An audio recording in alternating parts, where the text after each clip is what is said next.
یہ انسان اگر اللہ کی ذات کو اس دنیا میں نہ سمجھے تو پھر کون سا ایسا وقت آئے گا جو اللہ کی ذات کو سمجھے گا؟ میرے بھائیوں، ہمیں اور آپ کو اپنی ذات پر غور کرتے ہوئے اپنے اللہ کی ذات کو سمجھنا ہے، اور اس ذات کو سمجھنے کے ساتھ ساتھ اپنے رب کی فرمانبرداری کما حق ہو کرنا ہے۔ ورنہ صحابہ کرام کے حالات کو اٹھا کر کے دیکھیے تو حضرت ابوبکر صدیق رضی اللہ عنہ کا واقعہ ملتا ہے کتابوں کے اندر کی وہ کیسی ہستی ہے۔ انبیاء کے بعد سب سے معزز ترین جو ہستی ہے وہ حضرات صحابہ میں سب سے متبرک ہستی حضرت ابوبکر صدیق رضی اللہ عنہ کی ہے۔ ایک مرتبہ ہمارے نبی فرماتے ہیں کہ جنت کے اندر رب کریم نے بہت سارے دروازے بنائے ہیں۔ ایک دروازہ باب الریان ہے، باب الصلاح ہے، باب الزکاہ ہے، باب الحج ہے، دیگر دروازوں کا نام آپ نے گنوانا شروع کیا۔ پھر فرمایا کہ بعض لوگ بعض دروازے سے جائیں گے، کوئی نماز والے دروازے سے، کوئی روزے والے دروازے سے، کوئی حج والے دروازے سے، کوئی زکوٰۃ والے دروازے سے، کوئی کس دروازے سے، کوئی کسی دروازے سے جائے گا۔ آپ نے حضرت ابوبکر صدیق رضی اللہ عنہ نے پھر پوچھا اللہ کے نبی، کوئی ایسا بھی ہوگا کہ جو جنت کے سب دروازوں سے جانے کی سب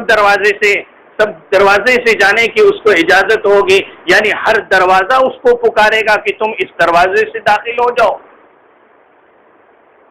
آپ نے فرمایا کہ جس عبادت کا یا جس چیز کا غلبہ جس پر ہوگا، نماز کا غلبہ ہوگا تو نماز والے دروازے سے، روزے کا غلبہ ہوگا تو روزے والے دروازے سے، حج کا مسئلہ ہوگا اور اس کا غلبہ ہوگا تو حج والے دروازے سے، یعنی جس دروازے سے جس چیز کا غلبہ ہوگا وہ اسی دروازے سے داخل ہوگا۔ حضرت ابوبکر صدیق رضی اللہ عنہ کے سوال پر ہمارے نبی جناب محمد رسول اللہ صلی اللہ علیہ وسلم نے فرمایا، ابوبکر تم انہی میں سے ہو کہ جنت کا ہر دروازہ کہے کہ تم ادھر سے داخل ہو جاؤ۔ جو سوال کر رہے ہو کہ اللہ کے نبی کیا کوئی ایسا بھی شخص ہوگا کہ جنت کا ہر دروازہ اس کو پکار کر کے یہ کہے گا کہ ادھر سے داخل ہو جاؤ، کیا کوئی ایسا بھی شخص ہے؟ ہمارے نبی فرماتے ہیں ابوبکر تم انہی میں سے ہو۔ مطلب یہ ہے کہ آپ پر نماز کا بھی غلبہ ہے، زکوٰۃ کا بھی غلبہ ہے، روزے کا بھی غلبہ ہے، اور بھی دیگر جتنے بھی اعمال ہیں ہر ایک اعمال میں حضرت ابوبکر صدیق پہل کرتے ہیں، سب میں اول نمبر ہے، اور ہر جنت کے دروازے ابوبکر صدیق کو آواز دیتے ہیں تم اس دروازے سے داخل ہو جاؤ۔ اور جنت کا کوئی ایک دروازہ بھی ہمیں اور آپ کو پکار کر کے کہہ دے تو ہمارا تو بیڑا پار ہو جائے گا۔ اللہ کرے کہ ایسی گھڑی آ جائے جنت کا دروازہ ہمیں اور آپ کو بھی پکارے، لیکن حضرت ابوبکر صدیق رضی اللہ عنہ ہے، ان کو جنت کا ہر ایک دروازہ کہے گا کہ تم اس دروازے سے داخل ہو جاؤ، لیکن ان کا حال کیا ہے کہ آپ دیکھتے ہیں کہ ایک جانور ہے، وہ گھاس کو چر رہا ہے اور کھا رہا ہے، آپ اس کو بہت ہی غور سے دیکھ رہے ہیں، اور دیکھنے کے ساتھ ساتھ پھر کہتے ہیں کہ تو بڑا خوش نصیب ہے کہ تو نے ابھی گھاس کھایا، پھر تیری موت آئے گی، تیرا معاملہ ختم ہو جائے گا۔ ہمارے نبی فرماتے ہیں، روایت میں آیا کہ آپ کبھی ایک پرندے کو دیکھتے ہیں کہ وہ اڑتا ہے، پھر اس کو کہتے ہیں کہ کاش اللہ نے مجھے پرندہ بنایا ہوتا اور میرا اس کے بعد کوئی حساب نہ ہوتا۔ یہ ہستیاں ہیں کہ اتنے بڑے اعمال کرنے کے بعد، اور کبھی ہمارے نبی نے یوں بھی فرمایا تھا حضرت ابوبکر صدیق کے بارے میں، دیگر صحابہ کے بارے میں، ابوبکر فی الجنہ، دنیا ہی کے اندر آپ نے حضرت ابوبکر کے بارے میں جنت کی بشارت دے دی، پھر اس کے باوجود بھی اعمال کرتے ہیں اور اپنے رب سے اتنا ڈرتے ہیں، کہتے ہیں کہ کاش، کبھی یوں کہتے ہیں کہ کاش میری ماں نے مجھے جنا ہی نہ ہوتا، اگر اس نے جنا ہے تو بعد میں مجھے حساب بھی دینا پڑے گا۔ کبھی جانور کو دیکھتے کہتے اللہ مجھے جانور بنا دیتا،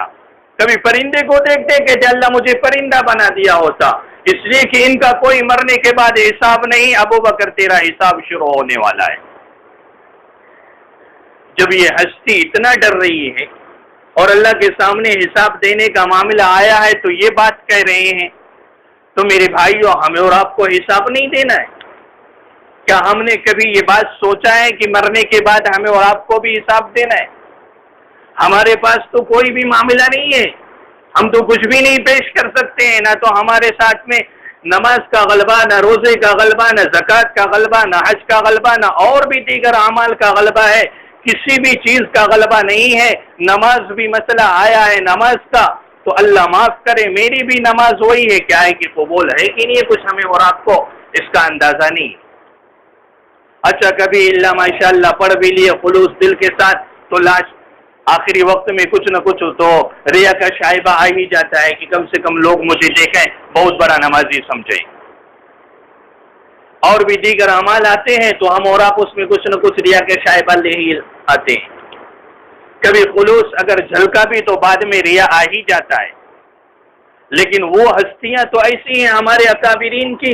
کہ صرف اور صرف خلوص ہے، باوجود اس کے پھر بھی وہ اپنے رب سے کتنا ڈرتے ہیں کہ اچھے اعمال کر رہے ہیں پھر بھی اپنے رب سے ڈر رہے ہیں۔ آج ہمارے ساتھ اچھے اعمال کی تو بات ہی دور ہے، کہیں اچھے اعمال کے شائبے بھی اگر آ گئے تو ہم اور آپ اس پر نہ جانے کتنے فخر کرنا شروع کر دیتے ہیں کہ ہم اور آپ اپنی زندگی کا حساب ہی نہیں لگا سکتے کہ 5 وقت کی نماز اگر اللہ نے توفیق بھی دے دی ہمیں اور آپ کو پڑھنے کی تو ہم اور آپ سب سے بڑا نمازی اپنے آپ کو سمجھنے لگتے ہیں کہ مجھ سے بڑا نمازی تو کوئی ہے ہی نہیں۔ اس نماز سے میرے بھائیوں کوئی فائدہ ہونے والا نہیں۔ یہ تو احسان ہے اس رب کا کہ جس نے نماز پڑھوا لی ہے، اگر وہ چاہتا تو نماز سے ہمیں اور آپ کو محروم بھی کر سکتا تھا، جیسے دیگر لوگوں کو محروم کر رکھا ہے۔ بعض لوگوں کا بھی حال تو ایسا ہے کہ ماشاءاللہ مسجد میں آئیں گے تو صحیح، کوئی اس میں شک نہیں ہے، لیکن ان کے ذہن کدھر ہیں، ان کے نگاہیں کدھر ہیں، ان کے تصورات کدھر ہیں، ان کو یہ بھی پتہ نہیں ہے کہ میں مسجد میں ہوں۔